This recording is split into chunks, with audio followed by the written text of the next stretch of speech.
does that mean that if you are a Gillingham player and you have had a bad patch or you've crossed Steve Evans in some way, given that he's impulsive and then tends to let things drop soon after, does that mean that you're not going to be out of the team for long, or you're not going to be worried about him holding a grudge against you because you think, well, all I need to do is just work my way back onto his good side, and that may not take too long? Yeah, I think that's exactly it. I think that nobody ever wants to see that wrong side of Evans in a dressing room at full time. If you're the one that's mostly to blame for a result coming in the dressing room, you can rest assured that he's going to tear into you in front of everybody, and you really don't fancy that. But then you also know when you come through the other side of it, it's forgotten and you move on. And, the air's been cleared in that moment. And then you turn up to training on Monday and not another word said about it. He might even be extra nice to you on the back of the fact that he's not, no, I wouldn't say he's the type to hold grudges. But by the same token, he's also the type that when he decides he doesn't fancy you anymore as a player in his squad for whatever reason, then you're probably never going to play again. And it's not a grudge, it's just he'll move you on as quickly as he can.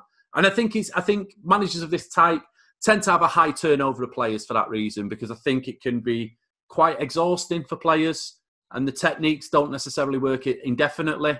So, these are the types of managers that big turnover in transfer windows. And, he's been at Gillingham now for just over a year and pretty much replaced the entire squad he inherited in the space of 2-3 transfer windows. I was about to ask you about transfers, actually, because, yes, he's done that at Gillingham, but I remember when he came in at Mansfield, and this maybe leads into the impulsive thing, Mike, when they pretty much had their business done by mid-June, whereas every other club was waiting maybe to get a bargain, maybe to do some scouting, maybe to just find, out which players were released. But Evans and Mansfield were snapping up players before their contracts at other clubs had even come to an end. And is that sort of like, right, I want to get my squad sorted now, I can't possibly wait? Is there an air of impatience as well about him? Yeah, definitely. And Mansfield as a club, the Radfords in charge of Mansfield, I think that was a good match in the sense that they were the same personality. They both, Mansfield every summer seem to want to do their business early. And it's this prospect of a long summer of nothing happening is the most tedious thing they can think of. At least if they get the business done early, they can be excited for the summer about what's to come.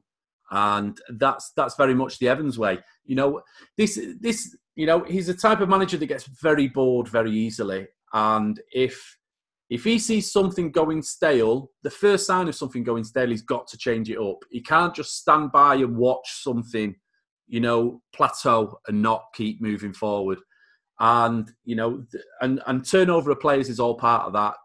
Having the ability to change up your team from week to week, having options on the bench and things like that, and never doing the same thing week in, week out, it all kind of feeds into the same thing. The impulsiveness, how easily they get bored.